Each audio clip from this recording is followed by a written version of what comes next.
All rise, please.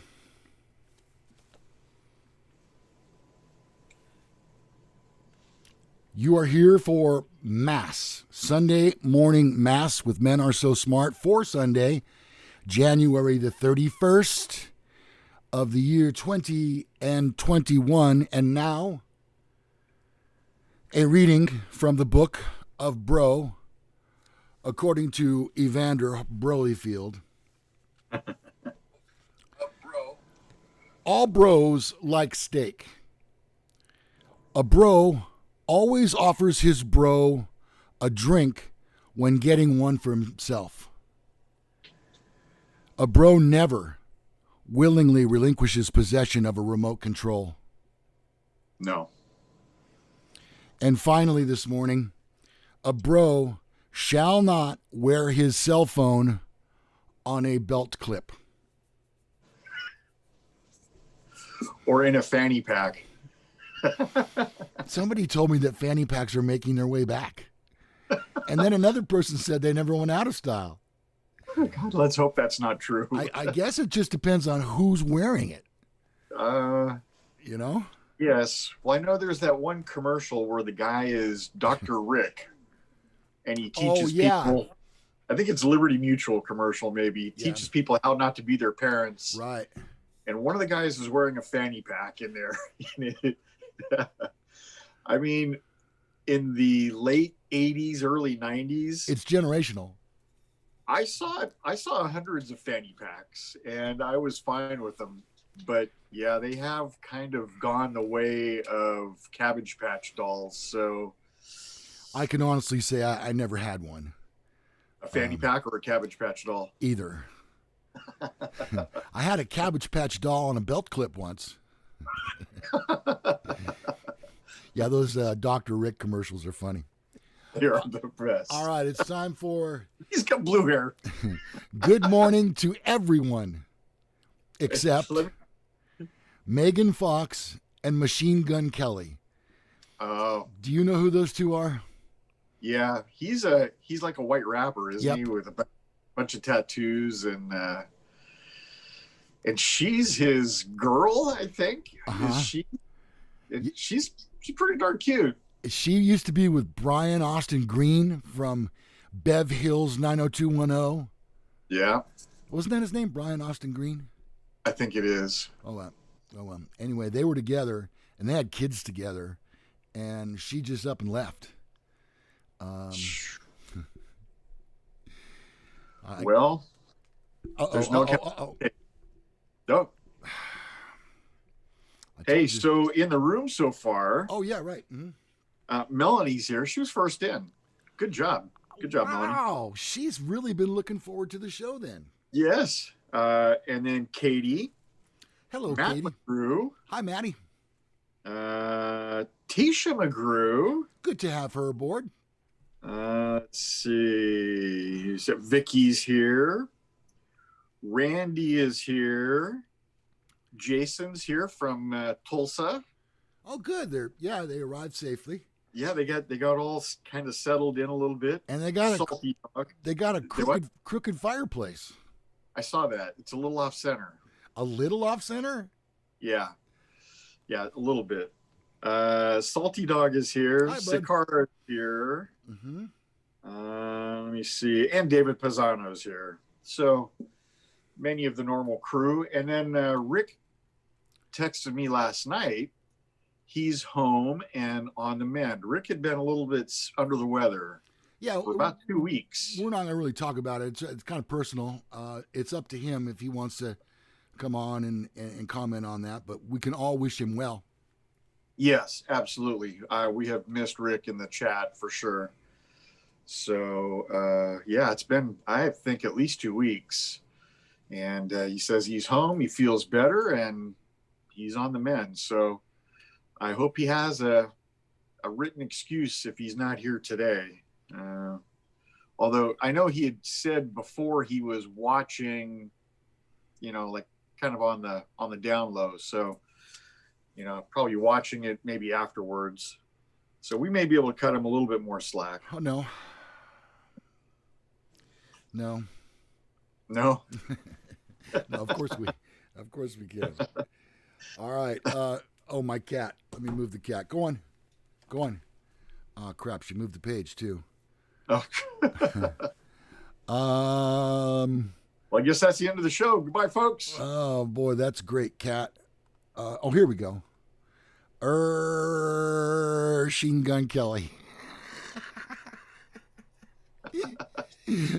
The cat. There's like 1, 2, 3, 4, 5 lines of R's. That cat is so fat. I swear that to cat God. might be a pirate. Arr. Arr. Nah, she's too lazy for that. You can't be a lazy pirate. No. All that looting and misbehaving. Pillaging. Yeah. Yeah, that takes some gumption. In the ad for pirate, they always say self-starter, team player. Yeah. Well, plus your cat has both eyes. Right. So, so far. And would probably eat the parrot on her shoulder. So yeah. That's just not a good match. Actually, I should mention to you, she has a wooden paw.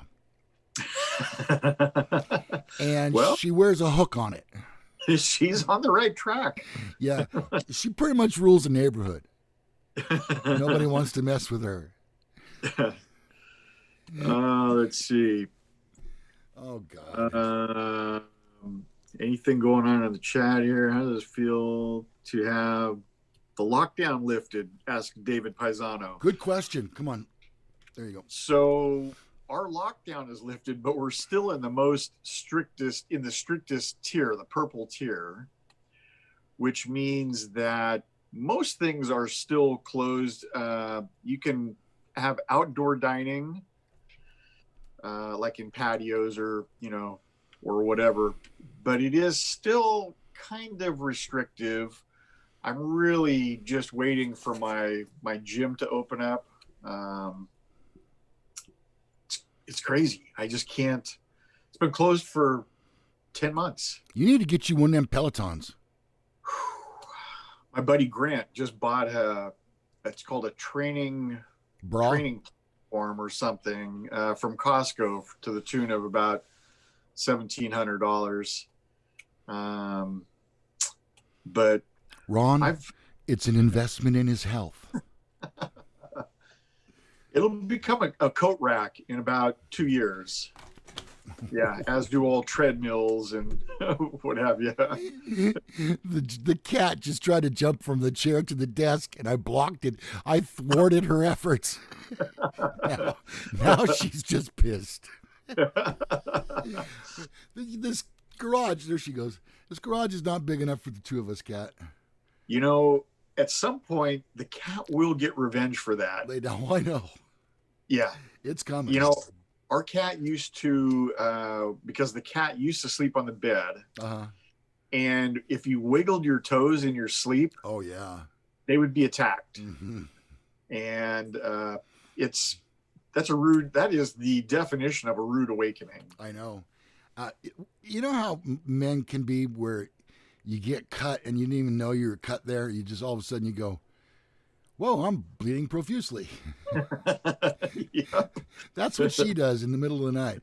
It's rare that I don't wake up with some sort of a scratch on my ankle or my leg. And I don't feel it when it happens, but I wake up and I go, how did that happen? Yeah, I wonder. Oh, there she goes again. Yep. Well, and Katie was thinking oh, shit. Katie was thinking that because the lockdown had been lifted, that we might be doing the show side by side again. That may be a little ways off. Well, dang it, Ronnie. She just closed a window on me that had the whole show. I have the email. I can direct this. Well, you don't have the one I need, though. Oh. Um, God dang it, cat. Pissed me off.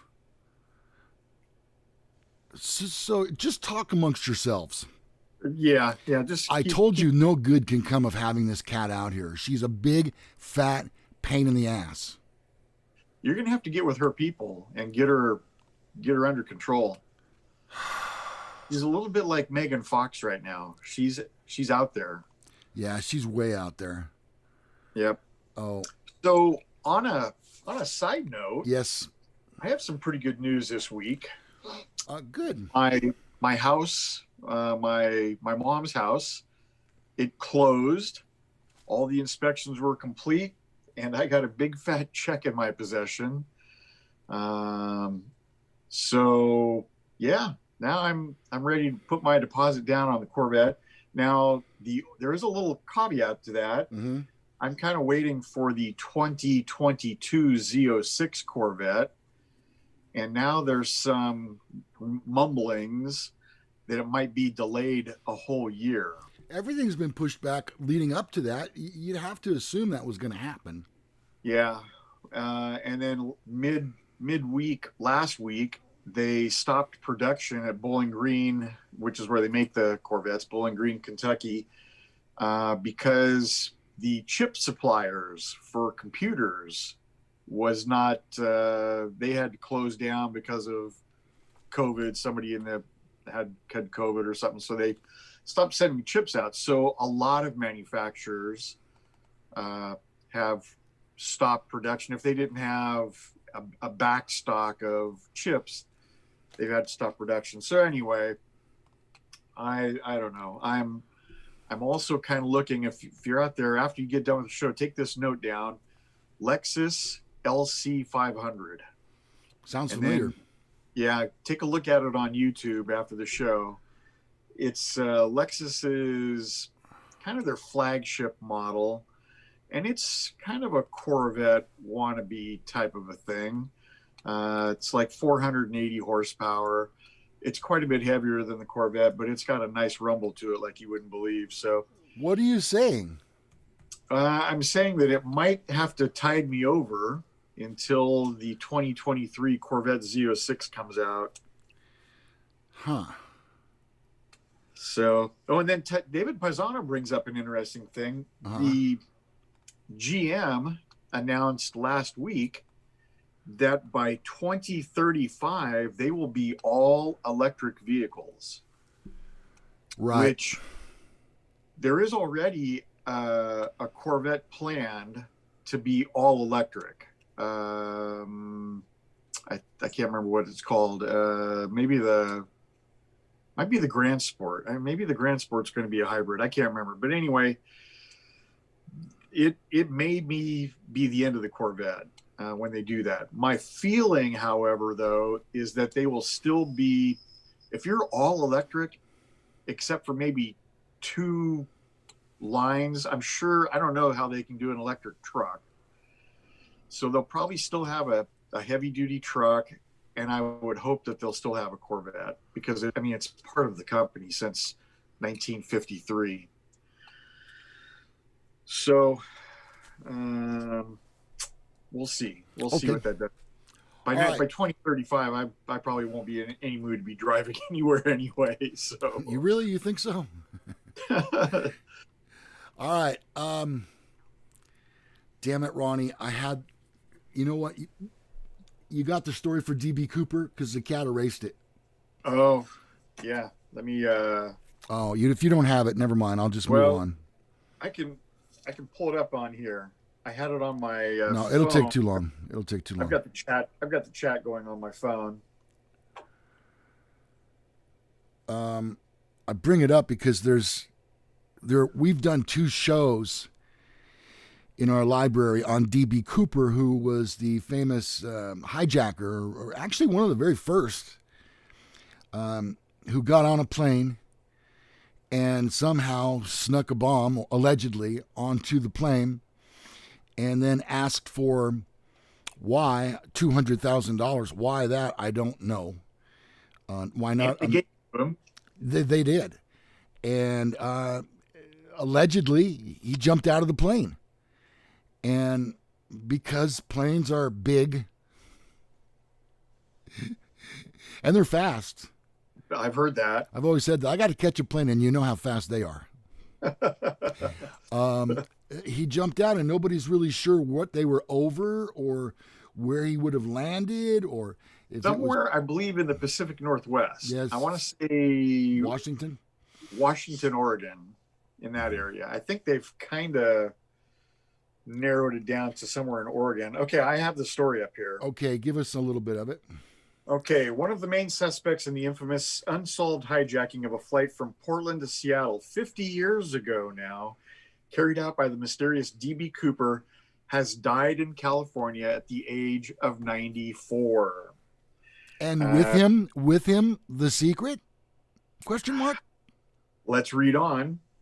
Sheridan Peterson, who passed away on January 8th, according to memorial website legacy.com, was thought to possibly be Dan Cooper, who hijacked Northwest Orient Flight 305 on Thanksgiving Eve, 1971.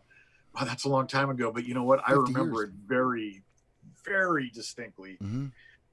He handed the flight attendant a note saying that he had a bomb and then demanded $200,000 in $20 bills and 4 parachutes. When the flight landed in Seattle, the hijacker exchanged the flight's 36 passengers for the money and parachutes and ordered the flight crew to take off and head for Mexico City. Somewhere between Seattle and Reno, Mr. Cooper jumped from the rear door of the aircraft with a parachute and the ransom money. Pilots landed the plane safely, but the identity of the hijacker and what happened next remains a mystery to this day. Mr. Peterson was considered a chief suspect due to his experience as a smoke jumper, which is a firefighter that wears a parachute and jumps kind of into the middle in remote areas, and his love of skydiving. He served as a Marine during the Second World War and later worked as a technical editor at Seattle-based Boeing. Oh boy, so he's got some insider info. Yep. Indeed, he wrote about possibly being D.B. Cooper in an article for the National Smoke Jumper Association magazine. I get that. Weekly. FBI had, and then he goes on to say, actually, the FBI had good reason to suspect me. Friends and associates agreed that I was without a doubt D.B. Cooper. There were too many circumstances involved for it to be a coincidence. At the time of the heist, I was 44 years old. That was the approximate age of Cooper, and I closely resembled sketches of the hijacker.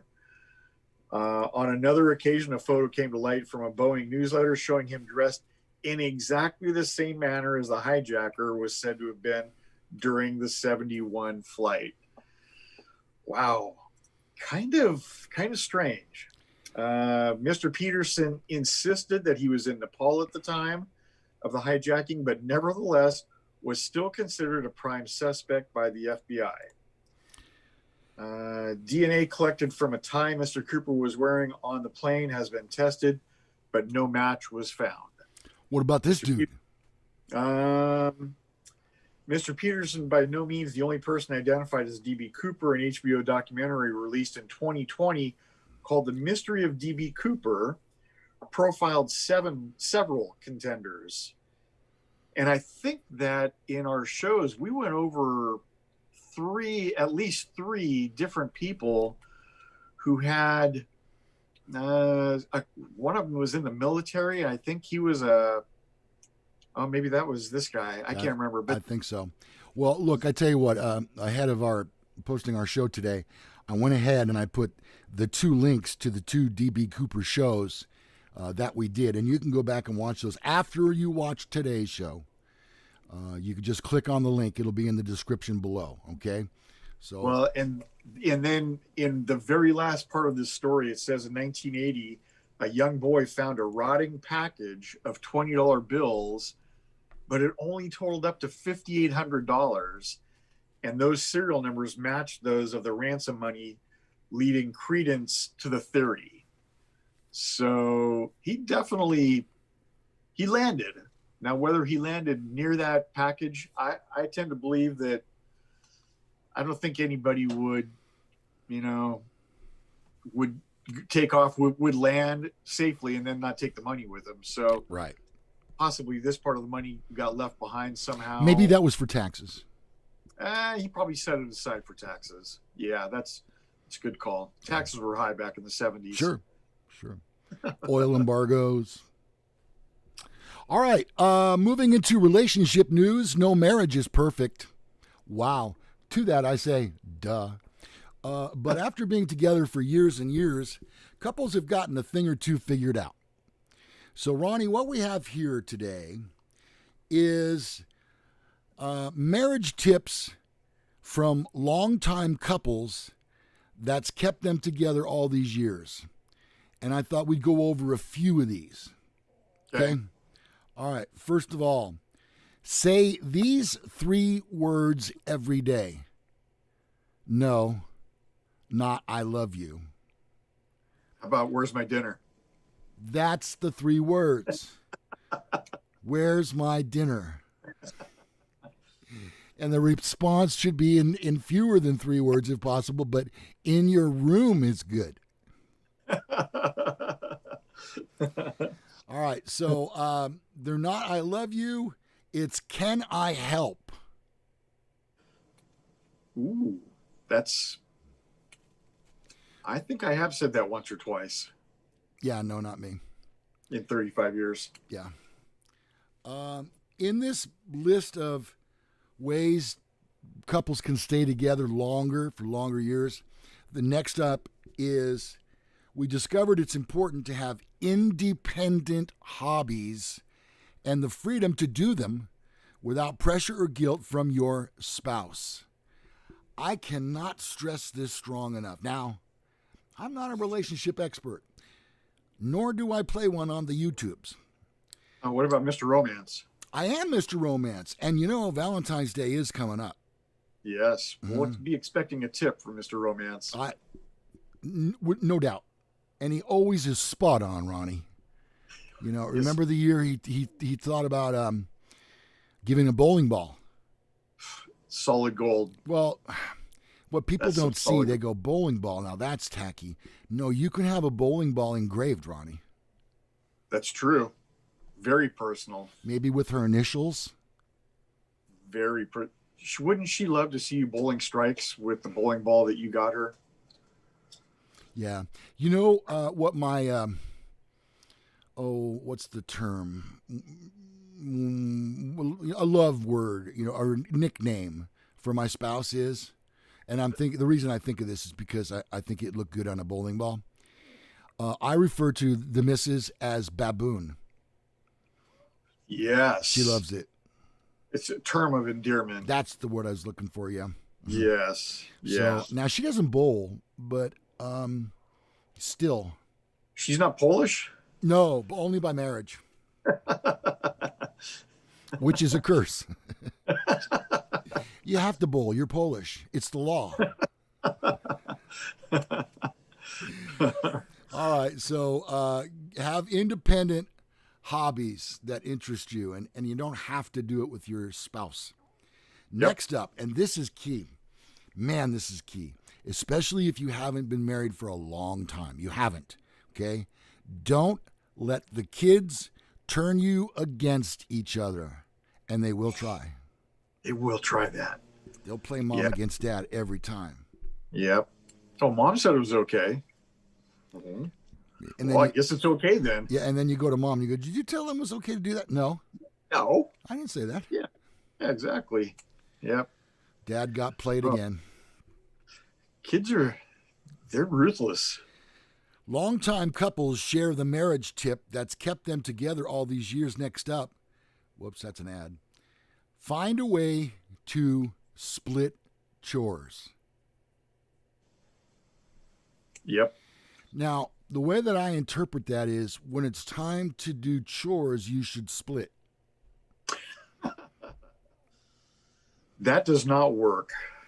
You try it? I've tried it. Got caught. I'm afraid to try it. Yeah. Couldn't find my truck keys. It's like, oh, man. Yeah, that's how. What did Sasha say yesterday in our group thread? No body, no crime. No body, no crime. Yeah. Next up is don't let the little things obscure the big picture. Sometimes I do that. Uh, I, Go ahead. I mean, I get over it, but if something doesn't go, maybe I'm still just a little kid at heart, but if something doesn't go exactly the way I wanted it to go, I'll pout for an hour or two and then watch TV, get on the computer, and then I'm over it. It's funny. My wife, as long as I've known her, we can have an argument, raised voices and everything, and she'll storm off, and I'll be sitting there by myself. About 10 minutes later, she'll come back and she goes, "You want some cheese and crackers?" Didn't we just have an argument? She gets over it real fast. You know what? I think that's the key is to, hey, make sure that when you wake up the next morning, you start with a clean slate. Okay, so next up, don't ask what's in it for me. I'll tell you more right after this. No. It's a given that you should always look for ways to serve one another, but the trick is to do it without any expectations.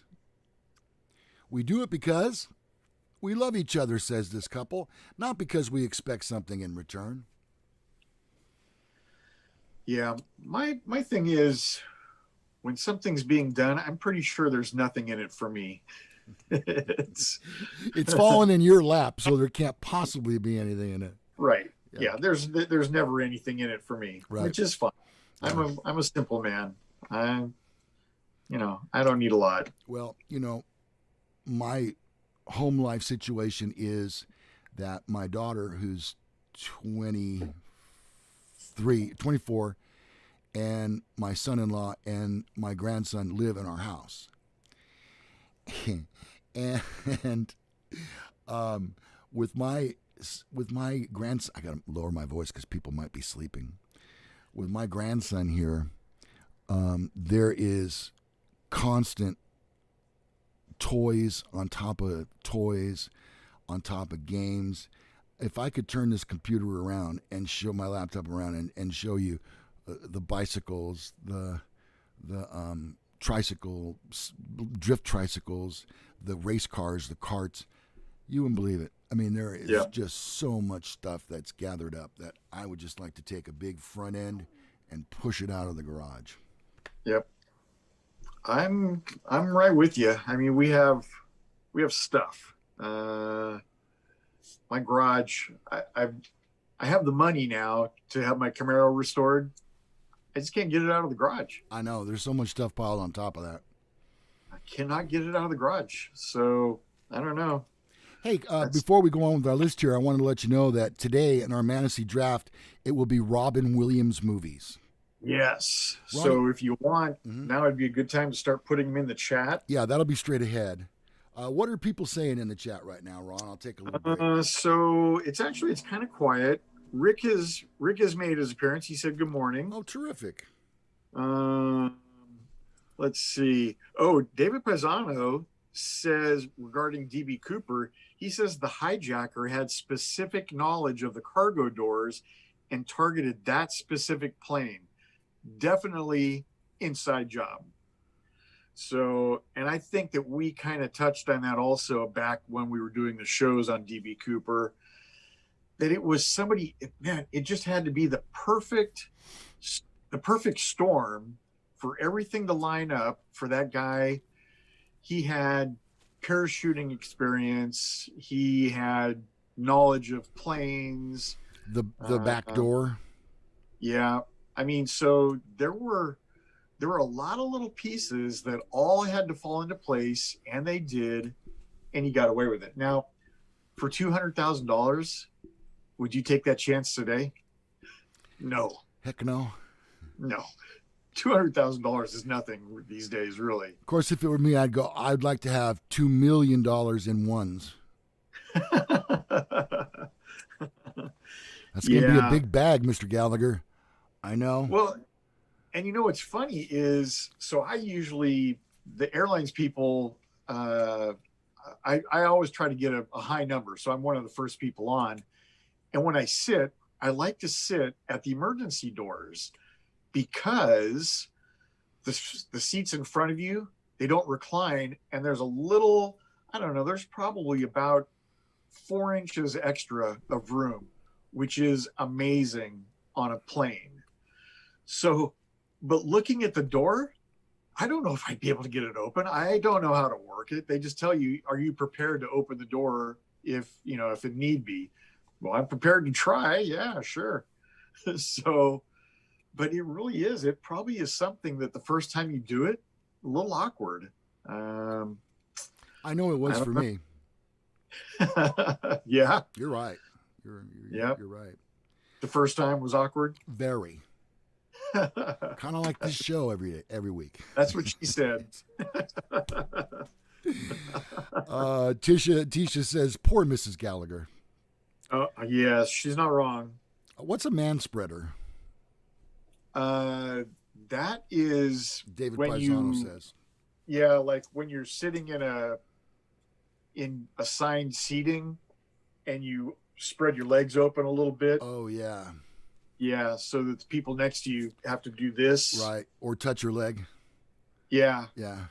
I find I hate those, sometimes they put chairs together in like auditoriums and they're actually linked together. The chair, one chair is linked to the other. Yeah. My shoulders are just wide enough. Right. They're actually wider than the chair. And so I find myself sitting forward so that I'm not rubbing shoulders, so to speak, with somebody that I don't know. It is very awkward. I hate that, and you just, and it's all you can think about is, well, if I stop thinking, my leg is going to drop and it's going to touch them. And then I'm going to have to say, I'm sorry or excuse me. And I don't even want to talk to that person. And I don't know. It's there's no good that can come from it. No, I'd have to agree. All right. Let's see. I was looking ahead. Oops, the wrong remote there. Okay. Next up, if talking doesn't work, try texting. Is ways that longtime couples have made their relationship work. If talking doesn't work, try texting. Do whatever it takes to keep the lines of communication open. When talking doesn't work, send them an email, a text, or even a letter. And I fully support this one. Here's why. We all, in spite of how much we might try, we all fall into a situation where we act emotionally and say something because we've got this fire burning in our belly that's been ignited by that other person for whatever reason. They know how to push your button, right? Yeah.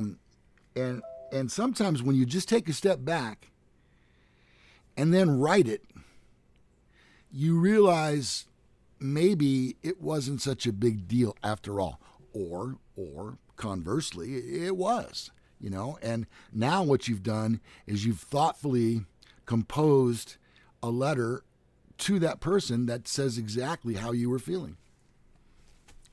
I think it's good. And it is definitely easier to express something in typed word or written word than it is saying it out loud. Well, the caveat to that is that it may not be perceived the way you wrote it.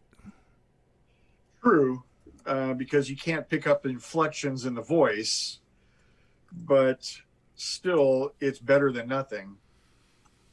How about this one, Ronnie? Don't talk to them when they're pooping. That's solid advice. Yeah. You might catch a mid-grunt, and that's not attractive. No. Our secret to a happy marriage, says this couple, 2 words, separate bathrooms. We have that. They have that too. Yeah. Let's see. Know when to stop pushing. Yes. Are men and women equally guilty of this? Uh, you know what? I can't say this for sure, but I think that most smart men know, hey, maybe bring it up and then let it go. All right, we're going to end with that one and move into our Mantasy draft. And today, as I mentioned a few moments ago, our topic will be Robin Williams movies. You know, believe it or not, he was in something like 38 movies. I could remember six. He's got six that are good, are very good in my opinion. I think the number one movie is probably going to be our consensus number one. So I think it's important to get the first round draft pick. Ooh, them's fighting words right there. I think it's important. Okay. So Rick Clementson says, The Fisher King, Mrs. Doubtfire, Good Morning Vietnam. All good ones. I think so too. Melanie Dotson says Good Will Hunting. Also a great one. It's on my list. That was an Academy Award winning movie. It is. Nobody's mentioned Dead Poets Society. It's also a great one. I think Good Will Hunting probably might be his most critically acclaimed one. Pretty sure. I think he was nominated for Academy Awards, several Academy Awards for it. So, whoops, sorry, I went out of screen there. Jumanji is brought up. Good Morning Vietnam, Jumanji, Good Will Hunting. There's one that I've got that's on my list that no one said yet, and it was such a good movie. I have one too. Do you? I have one too that's nobody brought up. I wonder if it's the same one. Okay, what else are people saying? Let's see. Let me get back on mine. I've got two operating windows going here. I got there it is. DPS number one. Dead Poets Society. Okay. Yep. Dead Poets Society says Matt, and David Pisano says that should be number one. Tisha says I really miss Robin Williams. I know that was a great loss. God dang. So young, so brilliant, so many demons. Yeah. I mean, for somebody to be that, I saw him so many different times, and he didn't have an act. He just went out there and did the craziest stuff you can imagine. I remember him on, first time I saw him was Mork and Mindy. Oh, sure. As for most Americans. And I'm thinking, this dude just dropped some acid. There is no doubt about it. Nobody could be that bizarre. He's like a pinball. He's like a pinball. He was one of a kind. I mean, there have been some seriously funny people that I've seen in my whole life. He is unbelievably unique. What a huge loss. Matt McGrew says Aladdin and Hook. Okay. Melanie says he was a creative genius. He defined creative genius. And you know, if you ever are feeling a little down and you need a good laugh, and you know that's the medicine that you need. Yeah. Look up on YouTube's. Look up Robin Williams and I just had Jonathan Winters. Those two together on the same Tonight Show stage. Yeah. Oh my God. It's genius. It's comedy gold. Oh my God. Yeah. Because I really think because Jonathan Winter was basically Robin Williams before Robin Williams was around. Jonathan Winter was the Robin Williams of his age, of his era. Generation. Of his generation, exactly. And I think Robin Williams did it just a little bit better. But they both did crazy characters. They did voices and characters and a lot of physical comedy.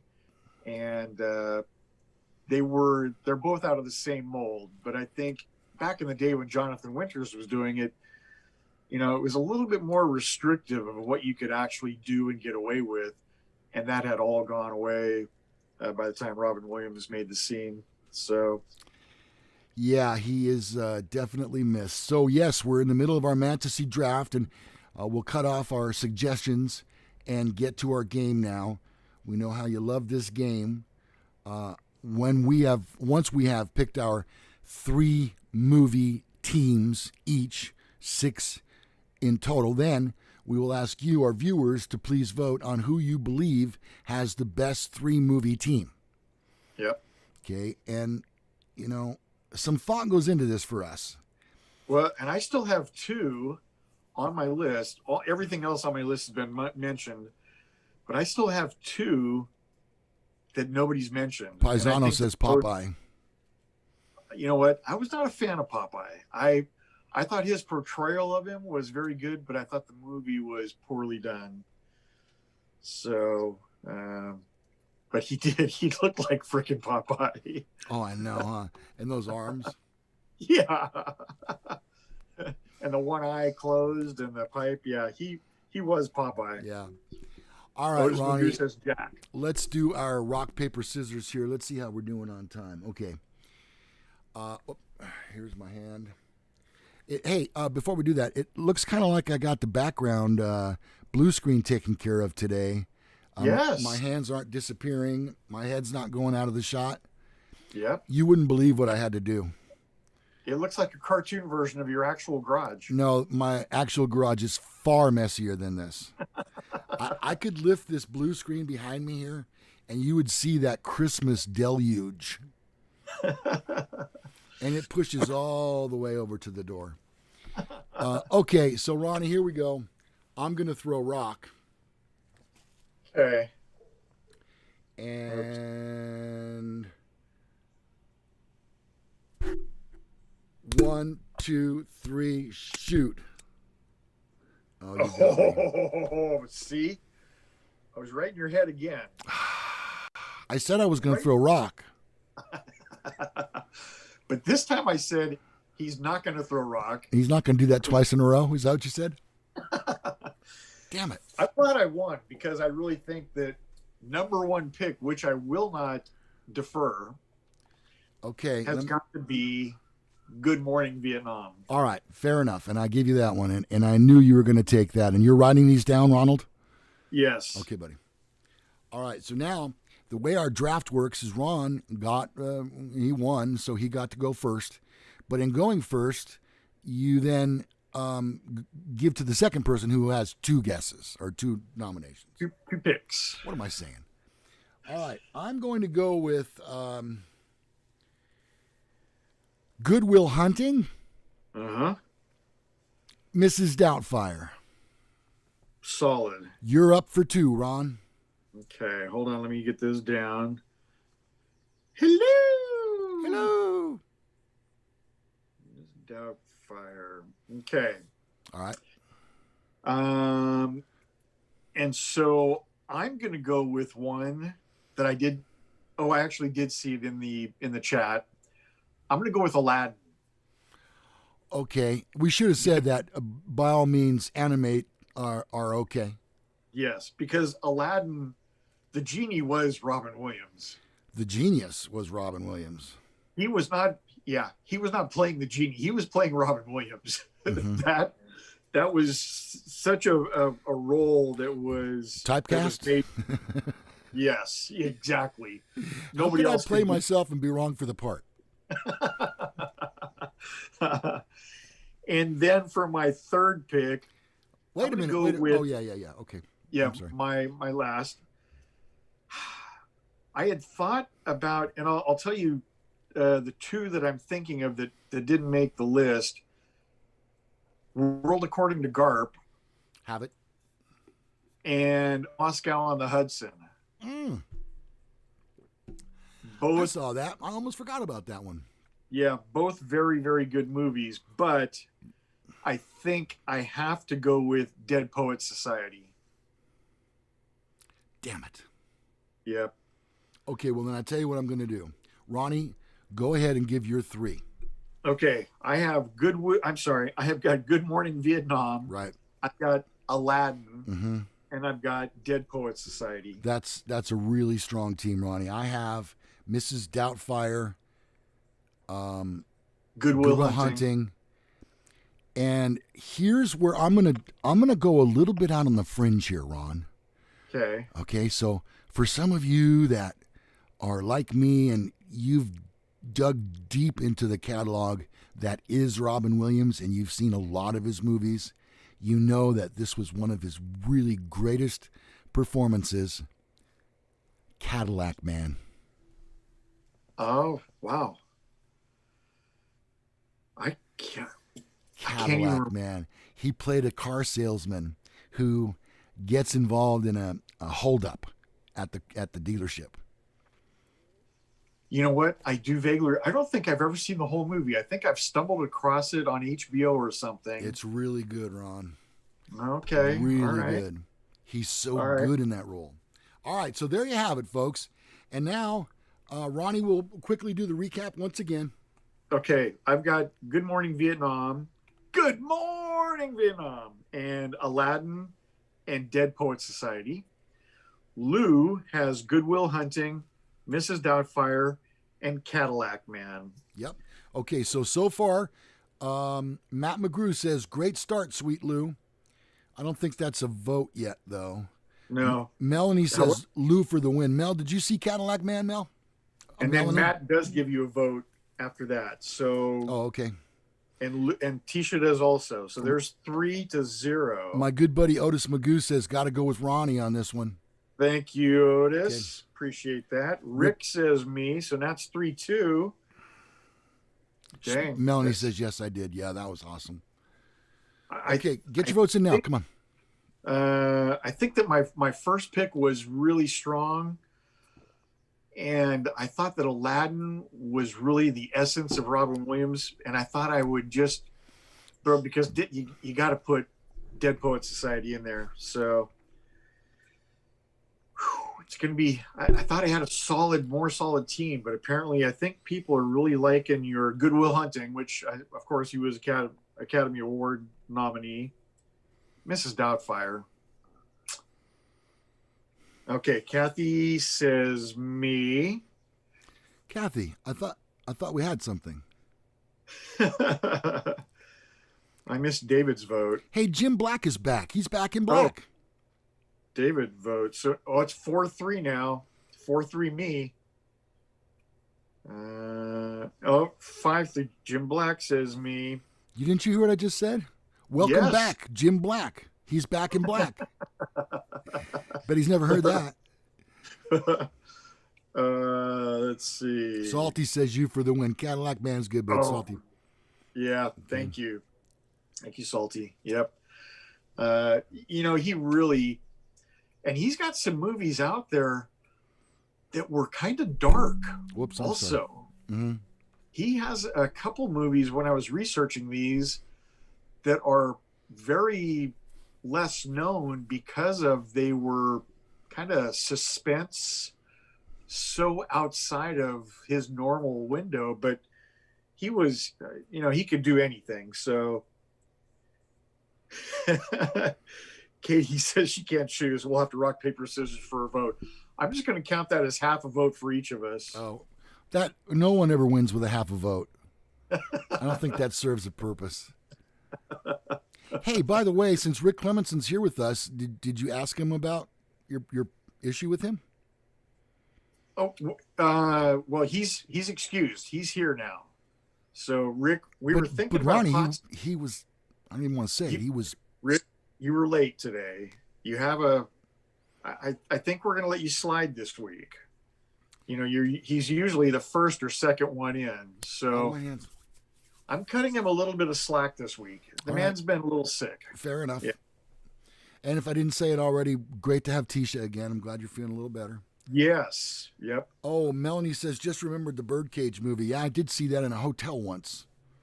I think with Teresa. Yeah. Yes. Yeah, that's right. There was the Birdcage. Also another really good movie. Oh, Captain, my Captain. Oh, and Katie says she's not going to split the vote. She was not having that. So See, Katie, that you did the right thing. And even if it had been for Ronnie, I would have said the same thing. You got to vote for one or the other. Half, that's crap. so now it's 6-4. I'm holding a very Okay, slim I'm lead. Corvette Ronnie, and it's 6-4, and I'm leading. I'm ahead. Neener, neener. You Come on, forgot the get those neener. Lou votes in. Yeah. I had a great team. I just, honestly, I think Good Morning Vietnam is one of those movies. If you stumble across it on network television, you're going to watch the whole thing. You're just going to stop and you're going to watch it. It's that good of a movie. Did you see Otis's vote there? He didn't vote 2 weeks ago, so he gives half a vote to Lou. I'm going to go for that. See, now that's for half for me, but not half for you. Right. Right. Okay. So that could win it for you. So now it's 6-4.5. Mel says Ronnie has been really selling his picks this morning. Yeah, that usually that rubs people the wrong way. True. I'm willing to take that chance, though. Ken Blythe's late to the party. I don't know if he can't vote if he didn't hear the nominations. All right, Ken. Here's Quickly. We were doing Robin Williams movies this morning. Here's my team: Good Morning Vietnam, Aladdin, and Dead Poets Society. Don't jump yet, Ken. Lou's team: Good Will Hunting, Mrs. Doubtfire, and Cadillac Man. Cadillac Man. All right, Ken. I think Ken's vote could seal the deal, one way or the other. He's from Atlanta. His vote counts. Counts 2 or 3 times. At least. And even after he passes. No matter how late it is. You know what? I may just stop the voting right now. That could be the swing vote right there. Stop voting. The voting is ended because I'm ahead. We've seen that before. He has a week to vote. Well, I guess we're going to be here a while. Maybe I should get some more coffee. I can't leave until we get the vote done. We're hand counting these, aren't we? We have to.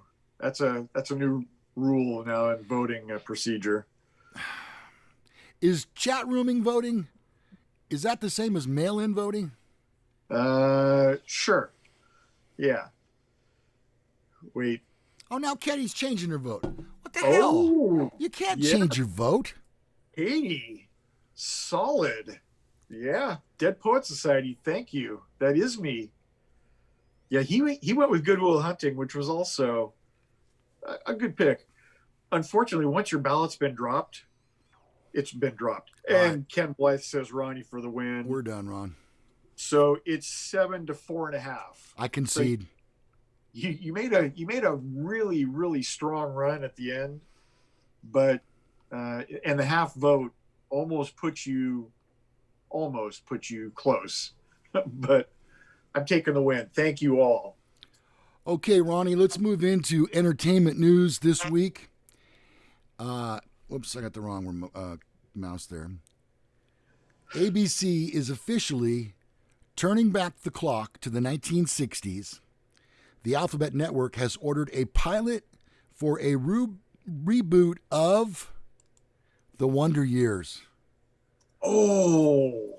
However, the new take on the 1988 to 93 series will still be set during the turbulent 60s as the original was, but this time will center on a black middle-class family from Montgomery, Alabama, who made sure it was the Wonder Years for them, too. What do you think about that? You know what? I'll give it a try. Me too. I love that show. That show was amazing. Mm-hmm. That show was the best. Yeah, I believe you're right. And you know what? There was another show on, I think roughly at the same time, that was also very good, but maybe not quite as highly regarded. It was Malcolm in the Middle. That was a very similar type of premise, but a little bit more goofball, little bit more white trash family, quite a bit more white trash family than the Wonder Years, but Mm-hmm. still a good solid. And I think that the Goldbergs is just the Wonder Years Of the you know, 80s. yeah, of the 80s. That's all it is. And it's very popular. Everybody I ever talk to at work, they all watch it. Everyone's receptive to that when it comes on, and it's on every night. Yes. So if you're, just going through the channels, you're bound to come on it. Yep. And I'll watch it almost every. At least I'll check and see if it was an episode that I hadn't seen. Wait, Jim Black says never heard of it. Never heard of the Goldbergs or the Wonder Years. Maybe Jim Black is really young. Because who was the kid that was in Malcolm in the Middle? Well, Malcolm in the Middle Fred was Savage? Fred Savage. And the other kid was Munoz, wasn't it? Freddie Munoz? Oh, right. Yeah. Munoz. Yeah. Mm-hmm. All right. Cloris Leachman, whose quick wit and effervescence were the hallmarks of her fruitful career in film, television, and theater, died of natural causes on Tuesday. There was no one like Cloris. With a single look, she had the ability to break your heart or make you laugh till the tears ran down your face, said her longtime manager, Juliet Green. You never knew what Cloris was going to say or do, and that unpredictable quality was part of her unparalleled magic. You know what? Probably one of my favorite movies of all time is Young Frankenstein. Oh, yeah. And she was Frau Blücher. And every time somebody said her name, the horses would whinny. Yeah, they were scared. And she had so much, her facial expressions alone were worth an Academy Award. She could say so much without saying anything, just with her facial expressions. There's one scene where it's when when Gene Wilder first comes to the castle, and she keeps trying to offer him food, and then she finally offers him Ovaltine. And Ovaltine? Ovaltine. But she's looking over her shoulder and kind of looking side eye at him a little bit, and she's so hilarious. Yeah, she will be missed. She was also on a show called Raising Hope. I don't know if you remember that show. I know the name. I don't think I've watched it. She played Mima in Raising Hope, and she was a little bit demented in the show, and classic, just so great. I really, really love Cloris Leachman.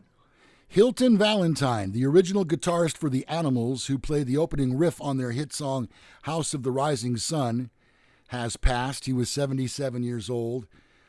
His label announced the death on the Twitter account. Our deepest sympathies go out to @Hilton Valentine's family and friends on his passing this morning at the age of 77. He was instrumental, pardon the pun, on songs like Don't Let Me Be Misunderstood, We Got to Get Out of This Place, It's My Life, and Don't Bring Me Down. Good, quite a amazing. He had mastered his instrument. Let's just say that. That's what she said. Yeah, really. It's sad because we also lost Cicely Tyson last week. So a lot of the famous movie stars and musicians that we grew up with are all getting to that age. Cloris Leachman, I don't know if you mentioned it, but I think she was 94 years old. That's a pretty damn good run. Yeah. That's much longer than you think you'll live, I think.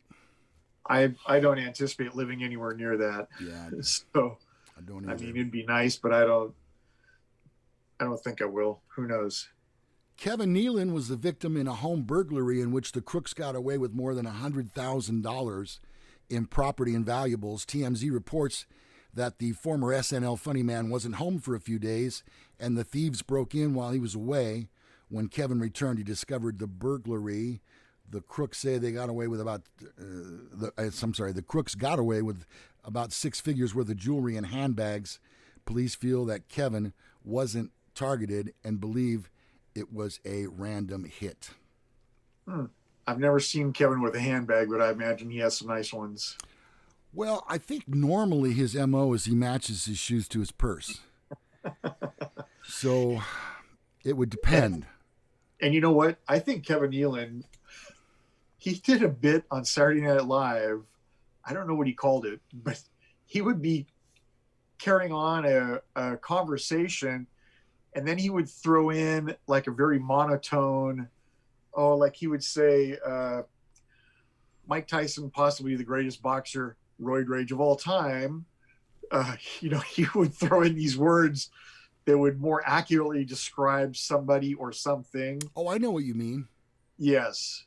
And very hilarious. And I'm sure that's all Kevin. That's, or he would say, Lou Gallagher lives in a small town in Sevagram County, Antelope. That's,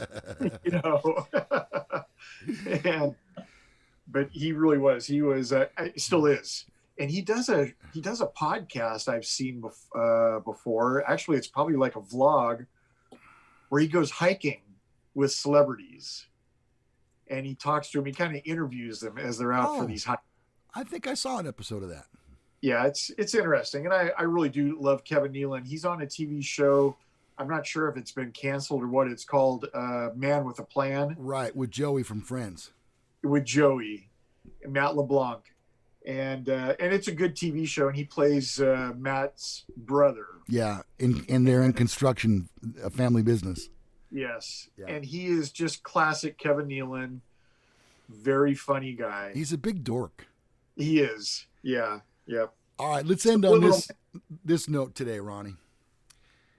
Let me ask you a quick question. How many times when you're out on patrol do you pull over a vehicle for a license plate bulb? In my whole career, I think I did it probably 3 times. So once every 10 years, roughly. A South Carolina man could lose close to $1 million in cash for want of a $1 license plate bulb. According to a federal filing this week, the U.S. Attorney's Office in Charlotte is claiming dibs on $935,754 that Monroe police say they found on May 16th in the backseat of Seneca Moore's white Ford F-150 pickup truck. Dang. That's a lot of cash. What's the first question that an officer asks him, do you think? Where did you get that money? Yeah, duh. Yeah.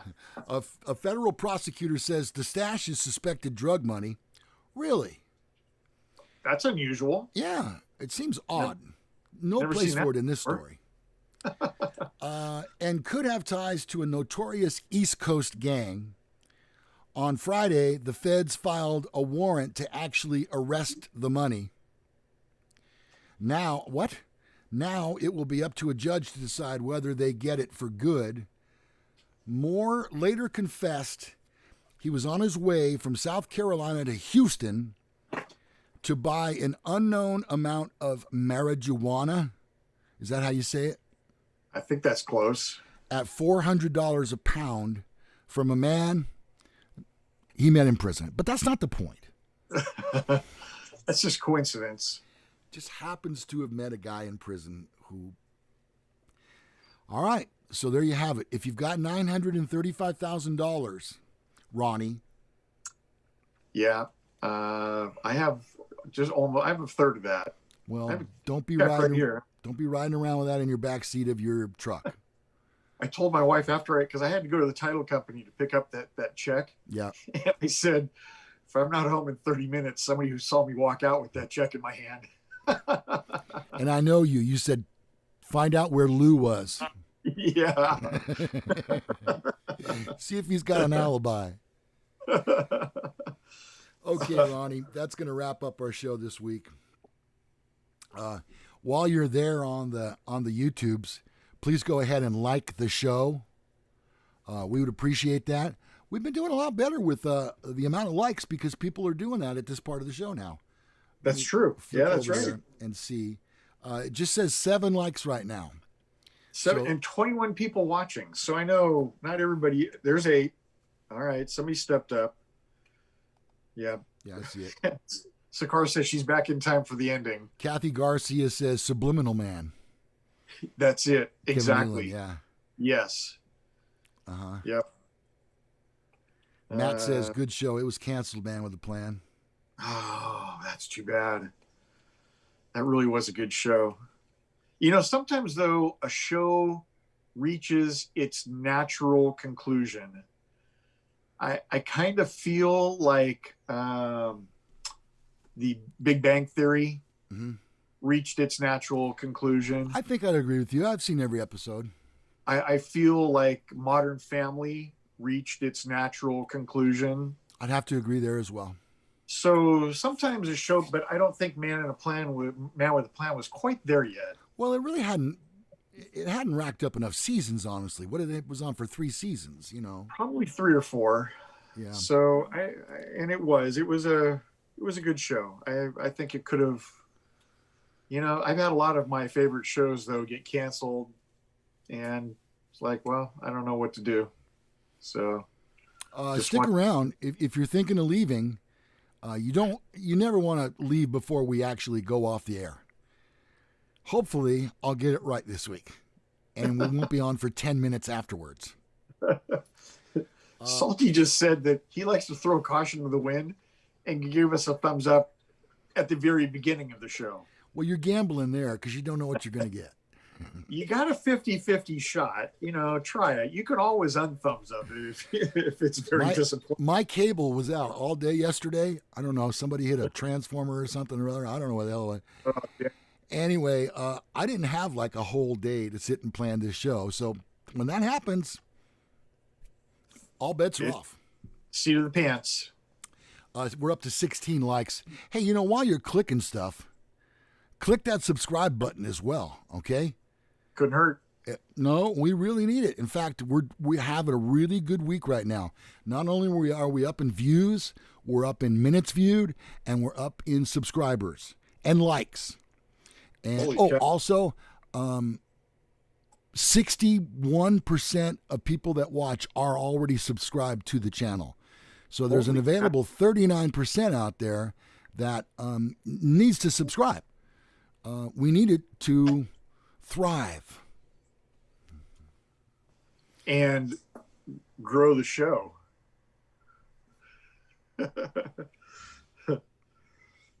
Thank you, Ronnie. So up to 17 likes now. That's good. How many are in? 21 watching. We need 4 more. Great improv, Lou and Ronnie. Yeah. Cat. They're also giving props to the cat. The damn cat. I knew she was going to be problems. I knew.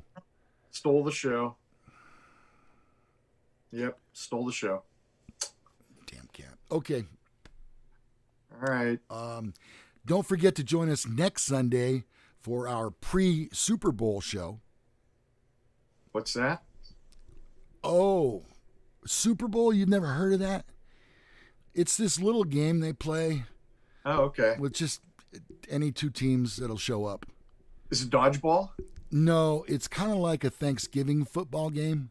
You know, like where you show up at the college and play on the field and you tackle. I don't think I'd like that. It's just like that. They don't wear pads or anything. It's like I'll probably end up watching dodgeball on the Ocho.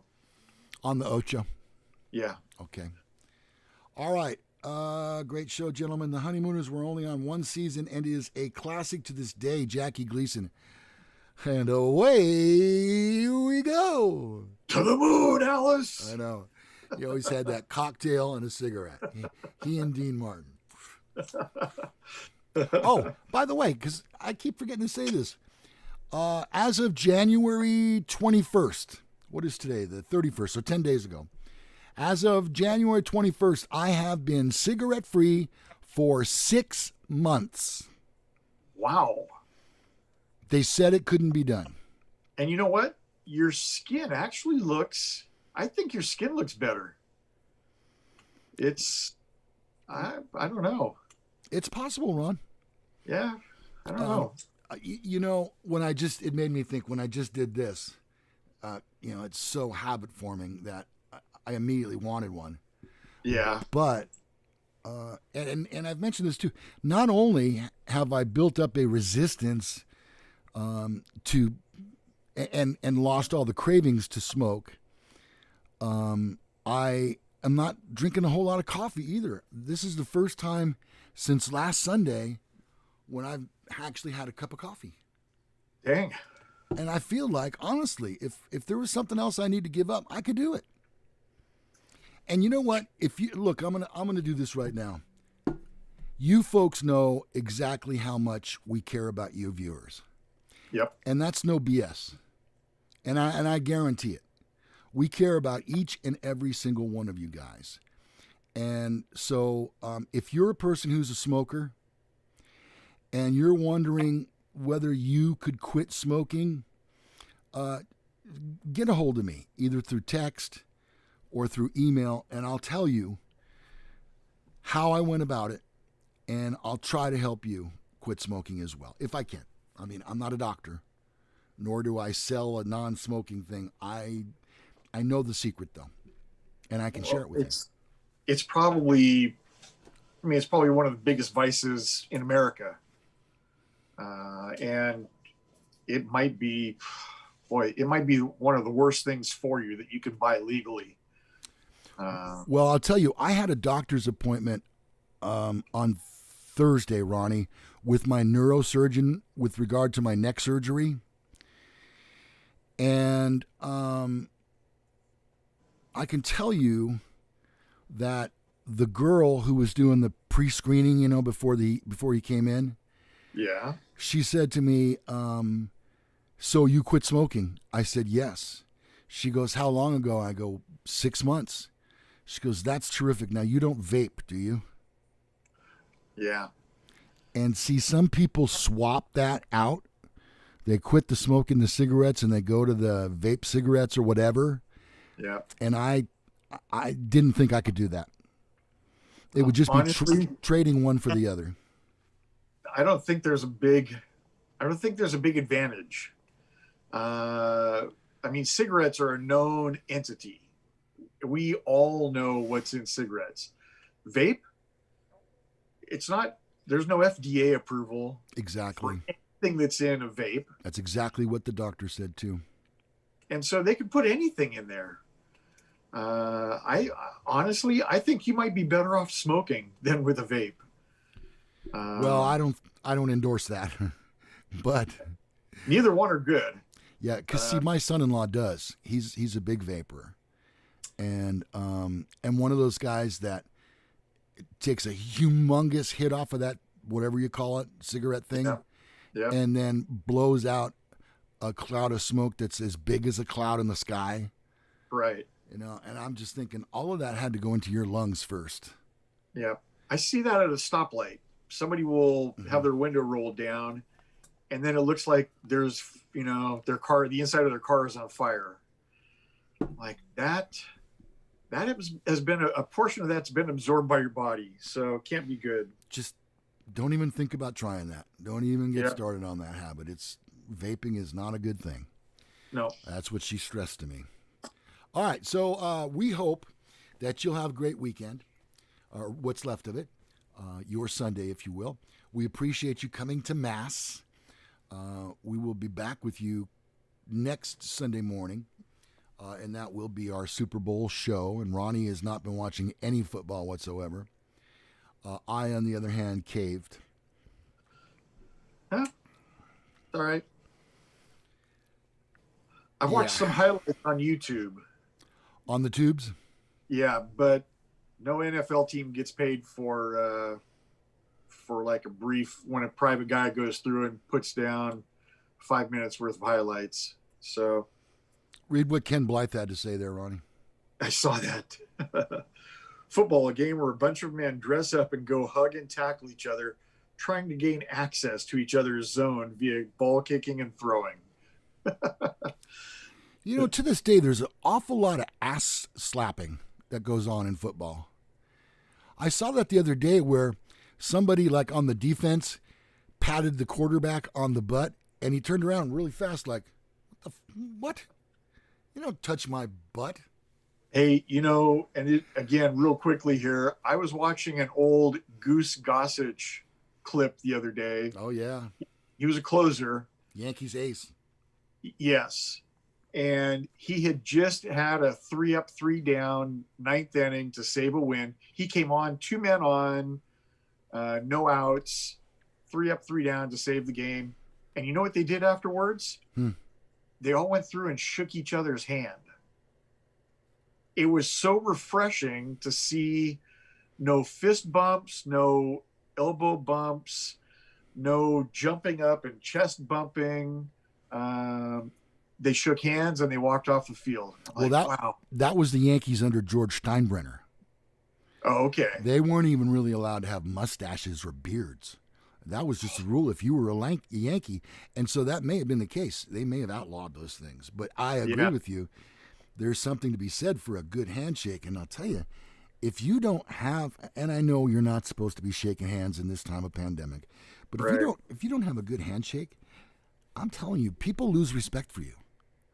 And the first thing they say, no matter what you said to them in the conversation, as you walk away, the first thing they're going to say to the person that's with them is, ooh, his handshake was like a wet towel. Yeah, or a dead fish or whatever. Now, you don't want to be breaking people's hands and fingers. And, a huge man and a tiny woman shake hands and something might happen. Right. But, you're not trying to break the other person's hand, but you want to go, hey, I'm here. This is me. Yep. It's me behind that handshake. Hey, Katie wants to know real quick if you have a favorite, which team you want to win the big game. Are you pulling for the GOAT? No, but see, here's the problem, Ronnie, and I've said it on this show, and I don't want to be hypocritical. Never bet against Tom Brady. Yeah. But if you never bet against him, you would be up about, I don't know, what's he been in, 10 or 12 Super Bowls? I think he's only lost 2 of them that he's played in. 2 or 3, maybe. Yeah. Were they both to the Giants by any chance, I think? Maybe? One of them was. Yeah. So, if you never bet against him, you'd be way ahead wager-wise. Kansas City is the favorite. And I don't know how many points are actually giving. I'm not a betting guy. But I would say that if I had my choice, I'd like to see Patrick Mahomes and the Kansas City Chiefs win the Super Bowl. Okay. Well, there you go. I've not been watching, so I don't know. I don't know how Tampa Bay's defense is, but I am kind of pulling for Tom Brady. I think he's from California, if I'm not mistaken. He is, yeah. And so was Aaron Rodgers. So that last game, it was 2 California boys at quarterback. Ken Blythe has interesting. Ken, you need to be here for the show every week for sure, okay? Because you really do add to our chat room. He says, has the question been answered as to Brady or Belichick being the reason for past success? I think we can probably all answer that question now. I think it's been answered. Somebody on YouTube put together a little clip that was pretty amazing. It was right after the Bucks sealed their win, and it shows Brady on the phone, and he's smiling and he's talking to somebody. You don't know who. And then he hangs up, and then they cut to another clip of Belichick on the phone, and he's screaming into it, and then he throws the phone. And they're like, do you think Tom just got off the phone with Bill? I can't believe that I'm betting against Tom Brady. I can't believe I'm doing that. And look, my wife and I had this conversation 2 nights ago while we were doing cocktails. She said to me, what do you want for your Super Bowl party? Now, as you know, Ronnie, I throw a huge Super Bowl party every year here at the Gallagher compound. Right. And it's always the best possible time you could have because I only invite people I really, really like. So it's just you and a couple people. It's just me. Yeah. And my wife, if she brings food into the room. So, Yeah. So there's that. yeah. Yeah. But she said to me, who do you have somebody you really want to win? And I said, Mom, I don't. Well, honey, I don't have a horse in this race. So all I ask for is a super exciting game. There you go. I don't really care who wins. The best team is going to win. Usually. Yeah. I'll give you that. I would just hope for good commercials. So that too. Which at the end of the Super Bowl, I don't know, probably like a week later, you'll be able to go on YouTube and see all of the Super Bowl commercials. So if you're boycotting like I am, you don't have to watch the Super Bowl to see the commercial. You can wait for about a week and they'll all be compiled into one.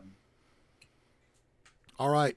Super Bowl show next weekend. We will see you later. My grandson is out here now. He's petting the cat. I guess they're in cahoots. Do you want to come say hi real quick? Real quick, because we got to get out of here. We're running late. Hi. Hi. That's Jacob. Wave to everybody. What's up? Do your Spider-Man to everybody. Ooh, dang. Yeah. Spider-Man.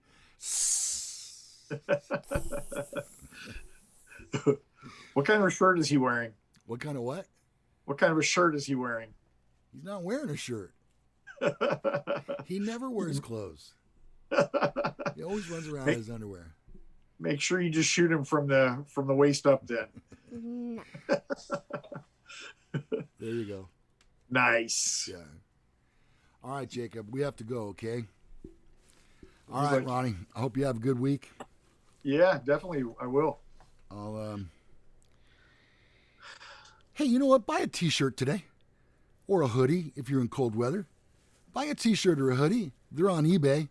Just do a search for Men Are So Smart t-shirts and your size, or Men Are So Smart hoodies. Is he peeking in? Yeah, there he is. I can see him. All right. Thanks, Jake. All right, then. Until we meet again, have yourself a great weekend. Goodbye, everybody. And here we go. Everybody have We're a good going to week. try and close this down. Oh, I don't know why this doesn't work for us. Brandy. Okay, I just have to make sure I click the right button. I think I did. Let's see. Come here. Come up here. Come up here. That your dog? Yeah, that's Ronnie's dog. Yep. Well, I had a good time. I hope you did. Are we off? Do you know? I don't know, but my dogs are going crazy now. Here, if I do this, maybe I can see. Oh.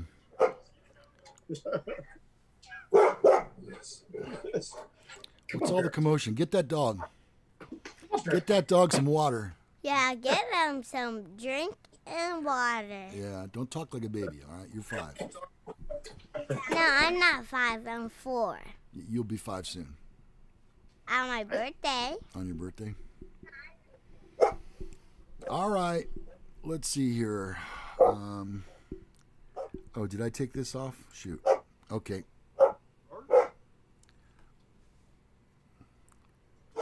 It looks like we're still on, Ronnie. What, the video finally just went off. There. Okay. Now we should be off. I think. Okay, now we should be off. I don't know. No, don't do that. Thumbs I up. think I still. Okay, now we should You think we're on? Is that what you're saying? I hear the audio. Huh. Well, I clicked the stop button.